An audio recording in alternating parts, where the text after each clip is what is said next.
Yes, it is. Is a Mark IV. If you're going to recreate a Mark IV in modern times, that must present some pretty interesting challenges. It did, yes. There is nothing left, so we had to start with an engine, a gearbox, something that could get readily available today. We actually approached JCB from day one and asked them if they would be interested in building it. They said they would love to help and to actually give it a complete boost. The whole JCB made is actually brilliant.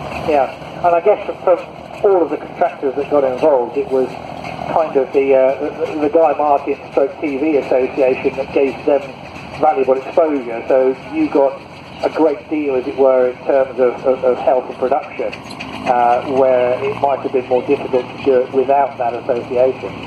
Absolutely. Guy Martin sold the documentary. He gave us the ability to be able to build a vehicle like this.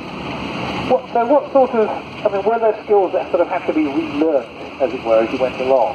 Or is it merely not quite a retrograde step, but you're just trying to solve similar problems, but in a different way? Most of it is very simple, riveting, manufacture for the day, so that was quite easy to reproduce. We weren't able to re-rivet it again, we just didn't have the time to do that, so it's actually been very cleverly welded together using hidden welding behind, and every rivet on there has been reproduced and they've just been welded on or tack welded on. Some of the problems we had to overcome was finding a gearbox.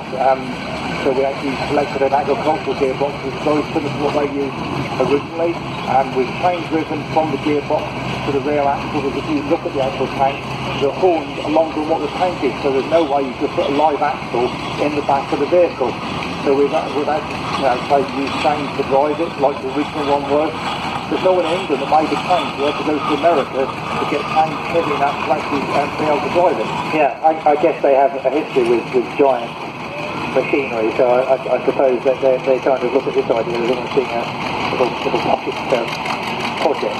Yeah, everything's overscaled.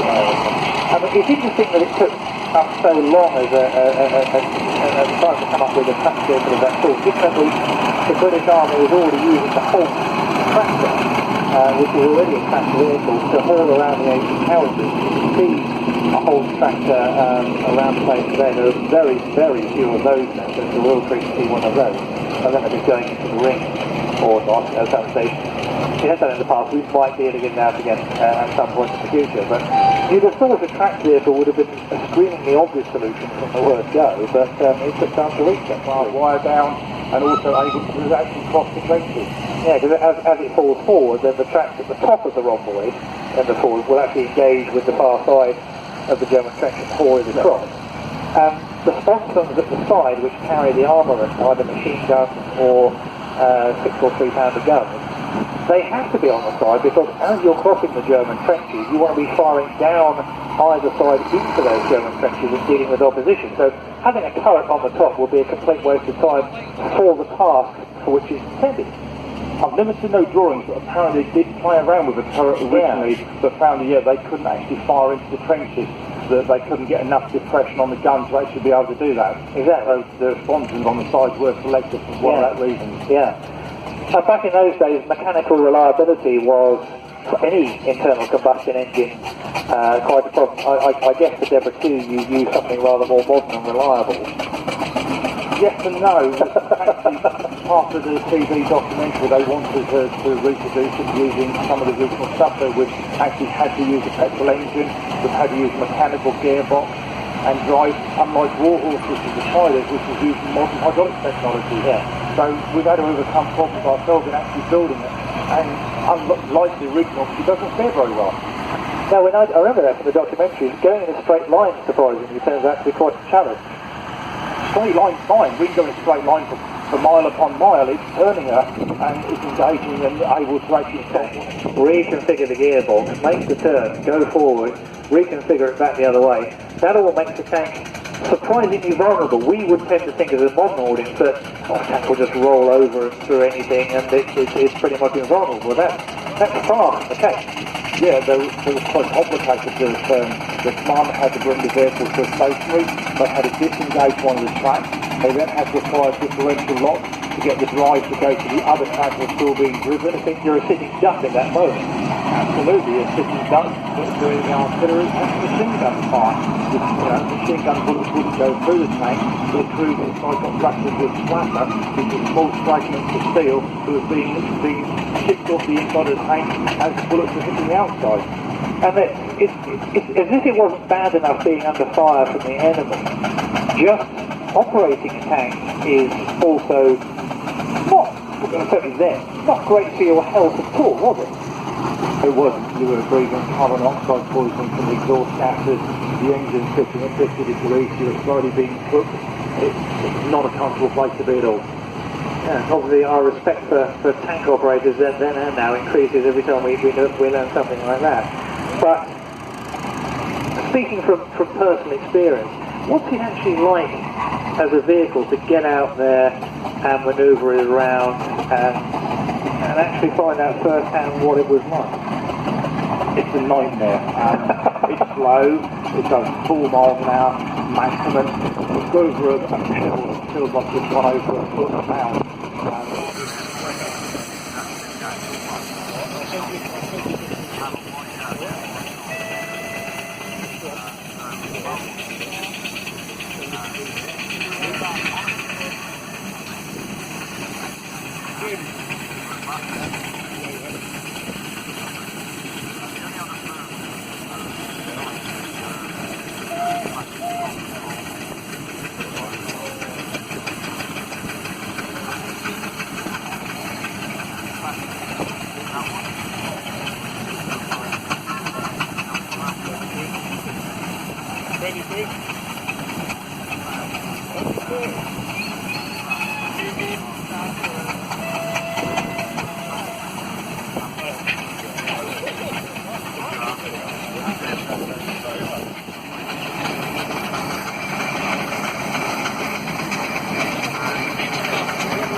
expect the sort of result to apply. Now we have a very special combination.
Isn't it, I believe?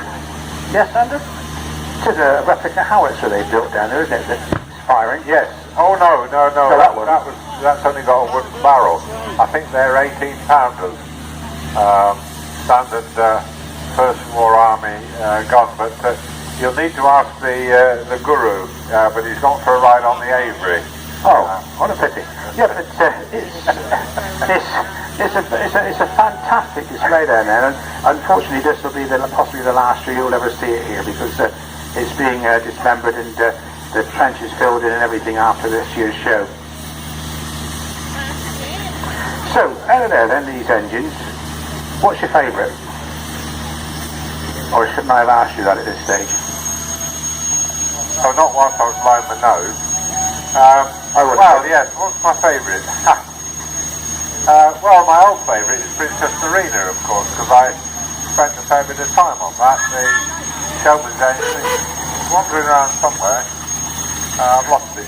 I might be just about to go up the hill, is it? There's an engine, I just saw the canopy of the Showman's coming up just to the left of the transformer if you look through there.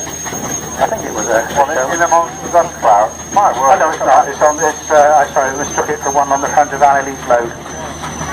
Interesting with that, although you see the lorry, or the tractor unit with the locomotive on the trailer behind it, I can assure you that although Colin is, I think it's Colin that's driving that, he does not give them any help at all.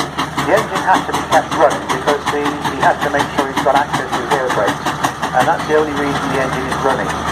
But if you look at the trailer, that's interesting because it's a trailer that you can steer all the axles on the back to help you negotiate tight turns and narrow entrances to get it lined up in train. If you look there, you can see that the trailer is more or less following the R6 unit path instead of lagging inside the track, as it were. Very, very interesting how they're done, how it's done. When it's in normal use like that, it's all done as the trailer moves on the fifth wheel of the tractor unit. There's a little wedge that goes in, and that's what makes the steering work on the back. Yeah, well, I think if it's set up right, the back corner of the trailer will take the same path as the front corner of the tractor unit. Yeah. All about half a bottle of red wine in it, you see, and the chap watching said, "You're not going to eat that, are you?" I said, "We certainly are, about 6 o'clock outside the beer tent." He said, "It won't be fit to eat." So, "Well, you come along and bring a bowl and a spoon."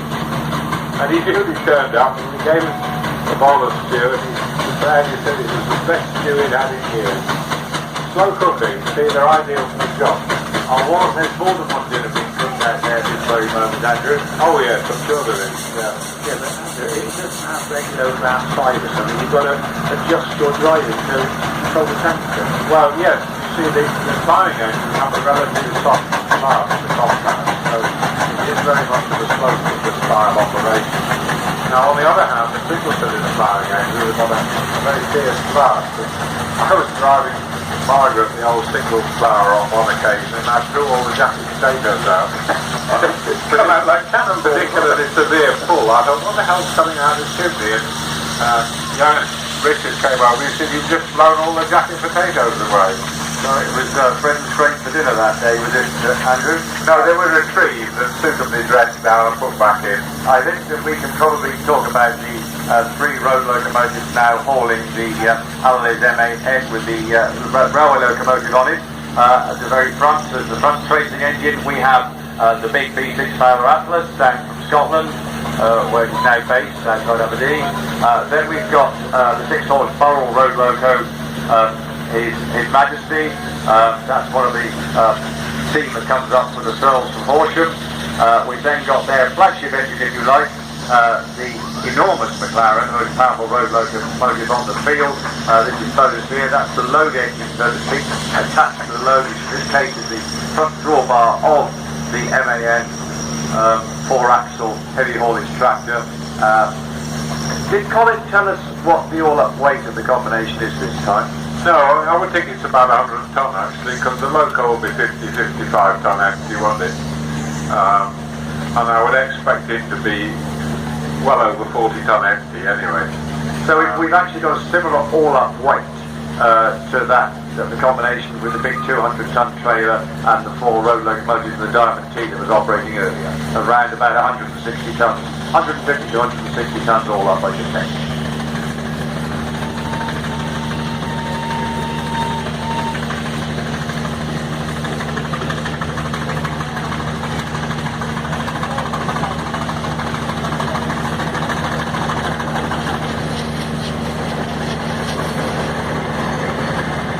Engine just about to go down the hill there, Turner Brothers, called Windrush. Now that's a historically quite interesting engine.